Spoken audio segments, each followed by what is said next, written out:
Hello, this is Becca Activator here with another media review. Now, I am going to be talking some major spoilers here, so I just wanted to let you guys know ahead before I start this media review that there are spoilers ahead. I'm going to give you a few seconds to click off. 5, 4, 3, 2, 1. Alright, let's talk some Flash, everybody.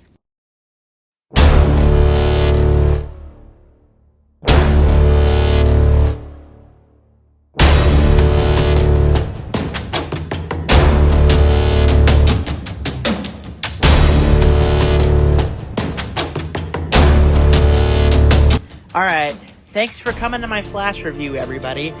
So, I got back from the movie a few hours ago, and I decided to wait to record it instead of right away, because last time with Across the Spider-Verse, I was kind of speechless and I didn't know what to say. Crazy enough, I actually took notes this time compared to my other reviews, so I thought we'd just go through the list of a bunch of different things I wanted to talk about, so let's do this. So the first thing I wanted to talk about is all the different cameos in this thing. Because, oh my god, there was a lot. And I had to look up some of them because I didn't understand all of them. But there were certain ones that I did want to talk about. First one being Wonder Woman back. Now with Shazam, I was really happy with her coming back for that movie. So I'm really excited to see Wonder Woman in this thing.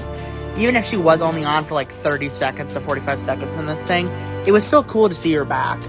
Another thing I saw was Christopher Reeves as Superman. Same thing with Nicolas Cage as Superman. Both were really interesting to bring in here. Christopher Reeves is like from a long time ago, so it was cool to see some of that.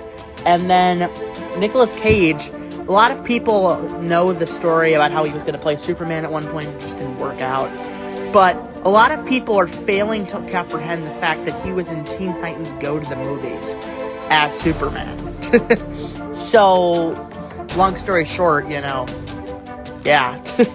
And then Aquaman was in the post-credit scene. Not a huge fan of Aquaman, honestly, but it was cool to see that. Last thing I did want to say, George Clooney as Batman in the end. It was great seeing him there. I haven't seen a lot of these original ones, but I do know how he was one of the laughed at Batmans, so it was pretty cool to see him in this, especially with the Flash guy going, "Wait, who the heck are you?" which was funny. Next thing I wanted to talk about was the events that I found, big.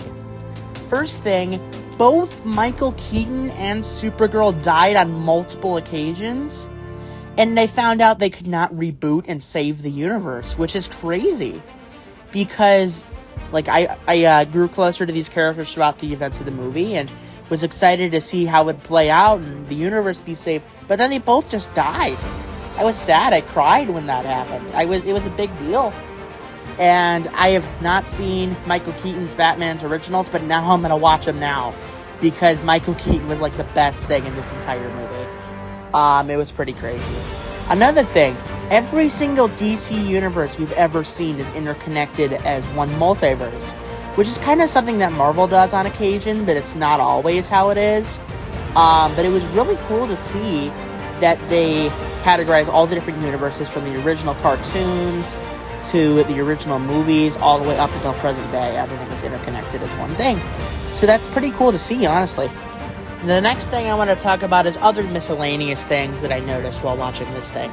First of all, I know everybody's been complaining the heck on the CGI, which I get that. CGI wasn't the best, but I also am under the impression that it wasn't that bad either. I've seen worse CGI, especially with some of the recent Marvel projects.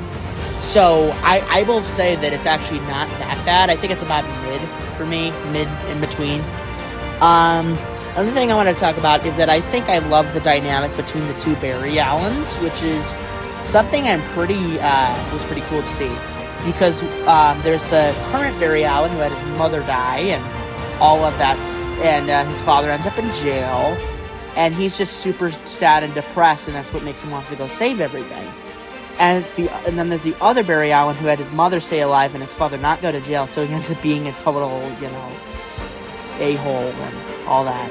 So, long story short, it's cool to see the two different versions of the same character, one being the goofball who doesn't care, and the other one being super serious and wanting to save the day.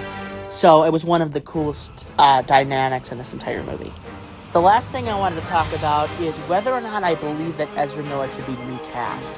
I'm not going to go into full detail. I don't want to spread too much controversy on this channel. Just know that he's done some things that are, not preferred. And I want to be honest and say that, yes, he should be recast, but he did do a pretty good job in this movie. And I am okay with him in the role. That doesn't excuse what he's been doing, but at the same time, it doesn't mean that he was bad in the role.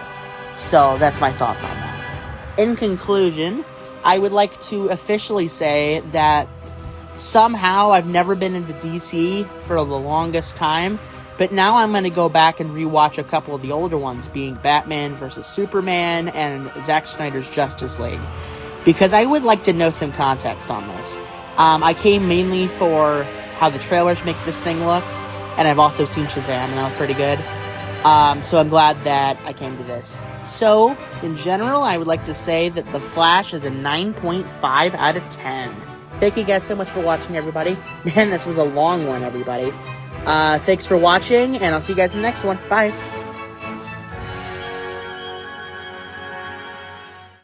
You want to get nuts? Let's get nuts.